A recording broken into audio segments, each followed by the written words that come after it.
और अब बात कर लेते हैं मार्केट की। यूएस में इन्फ्लेशन में भारी रिलीफ और इन्फ्लेशन में रिलीफ के कारण ग्लोबल मंडी में कम होने के आसार हैं। जापानी येन यूएस डॉलर के मुकाबले स्ट्रांग हुआ और येन के स्ट्रांग होने के पीछे जापानी सरकार का हाथ है। 23 जुलाई को आने वाले बजट में हाउसिंग फाइनेंस पर टैक्स समेत छूट की संभावना है। तो आज का बाजार क्या कुछ अपडेट है वो आपको बता रहे। भारत के बजट में महंगाई कम करने के लिए मूल्य विचलन फंड आने की संभावना है और बजट के अंदर किसानों के लिए सम्मान निधि बढ़ने की संभावना है। हिंदुस्तान में भी आगे चलकर इंटरेस्ट रेट कम होने की संभावना है। तो ये तमाम पॉइंट्स मार्केट को लेकर और इसी पर बातचीत के लिए मार्केट एक्सपर्ट आकाश जिंदल हमारे साथ जुड़ गए हैं। आकाश जी, बहुत बहुत स्वागत है 12/24 पर आपका।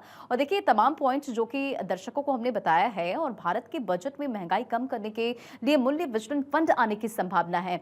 तो आज का बाजार क्या है और क्या कुछ आपके प्रेडिक्शंस कहते हैं?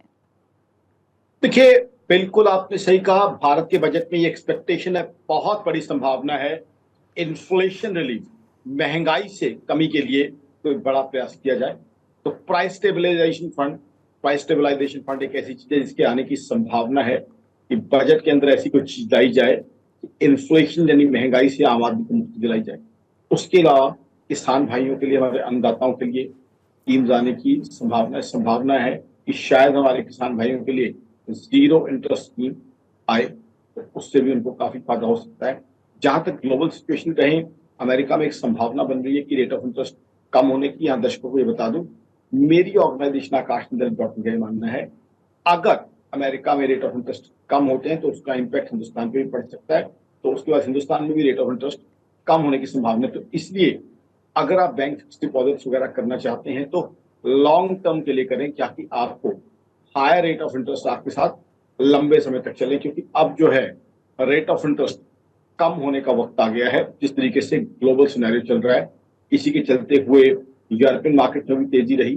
कहीं ना कहीं अब ये क्लियरली दिख रहा है कि हम जो दुनिया हाई इन्फ्लेशन के चलते हुए हायर रेट्स ऑफ इंटरेस्ट की तरफ गई थी रशिया यूक्रेन वॉर के कारण, अब वहां रिलीफ मिलने की संभावना है। हिंदुस्तान की बात करें, रियल एस्टेट में बहुत बहुत अच्छी ग्रोथ मिलने की संभावना है। हम सबको पता है, मुंबई जैसे शहर में 250 करोड़ के अपार्टमेंट तक बिके हैं।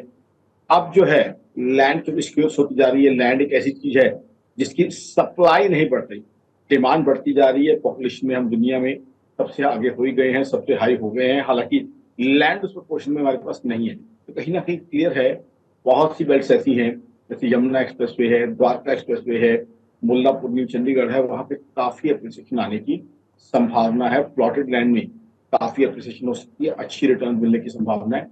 बजट की बात करें तो मेरा ये एक्सपेक्टेशन है, मेरा यानी आकाश सिंधल और मेरी organisation Akash Sindhal dot in पे ये संभावना है कि infrastructure bond, good old infrastructure bond वापिस आ सकते हैं। क्योंकि अगर वो आ जाते हैं तो उससे सबको फायदा है। इन्वेस्टर्स को क्या फायदा होगा, उनको टैक्स बेनिफिट मिलेगी, सरकार के पास पैसा आ जाएगा इंफ्रास्ट्रक्चर के लिए, और इंफ्रास्ट्रक्चर बनेगा तो लोगों की इनकम बढ़ेगी, इकोनॉमी बढ़ेगी। तो मेरी एक्सपेक्टेशन है कि शायद इंफ्रास्ट्रक्चर बॉन्ड्स बजट के अंदर रीलॉन्च किए जाए। साथ में कामकाजी महिलाओं के लिए शायद एडिशनल डिडक्शन की भी, एडिशनल टैक्स एग्जेम्पशन की फैसिलिटी भी हो। ओवरऑल इंडिया की इकोनॉमी बहुत अच्छे फेज से गुजर रही है। ग्लोबल स्लोडाउन जो है धीरे धीरे अब कम हो रहा है, और हिंदुस्तान के अंदर भी इसका मतलब है फॉरेन डायरेक्ट इन्वेस्टमेंट काफी आने की संभावना है। चाहे फॉरेन पोर्टफोलियो बनी हो, फॉरेन डायरेक्ट इन्वेस्टमेंट काफी आने की संभावना लगती है। जिस तरीके की हिंदुस्तान की इकोनॉमी चल रही है, जिस तरीके का रियल एस्टेट का ग्रोथ चल रहा है, जिस तरीके की बाइंग और कंजम्पशन हिंदुस्तान में हमने देखी है, वो कहीं ना कहीं इंडिया की इकोनॉमी को बहुत पॉजिटिविटी में ले जाने की संभावना हमारे सामने क्लियरली दिखा रही है। मेरी ऑर्गेनाइजेशन आकाश डॉट इन का तो ये तक मानना है कि जो दिवाली का महीना है उसमें जीएसटी कलेक्शन 2 लाख करोड़, जी हाँ 2 लाख करोड़ क्रॉस होने की संभावना है। और अगर ऐसा होता है, जाहिर सी बात है सरकार के पास सरप्लस फंड आ जाएंगे लोगों की भलाई के लिए, ग्रोथ के लिए, पब्लिक वेलफेयर के लिए काफी अच्छे फंड सरकार के पास आ जाएंगे। कहीं ना कहीं हिंदुस्तान की जो ग्रोथ स्टोरी है क्लियरली दिख रही है कि प्रधानमंत्री मोदी की और उनकी टीम की एक संभावना की तरफ वो काम कर रहे हैं, टारगेट की तरफ काम कर रहे हैं, थर्ड बिगेस्ट इकोनॉमी बनाने का। उसकी तरफ आई थिंक हिंदुस्तान तेजी से बढ़ रहा है। $5 ट्रिलियन इकोनॉमी की तरफ हम बढ़ रहे हैं।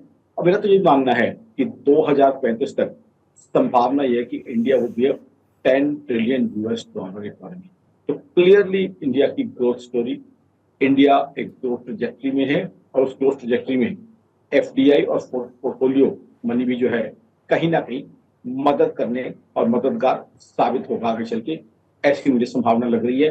अब चाहे हम अपने पड़ोसियों से इकोनॉमी कंपेयर करें, चाहे पाकिस्तान हो, चाहे नेपाल हो, चाहे श्रीलंका जैसी इकोनॉमी, हिंदुस्तान की इकोनॉमी बहुत बहुत रोबस्ट है, बहुत ही बढ़िया ग्रोथ है।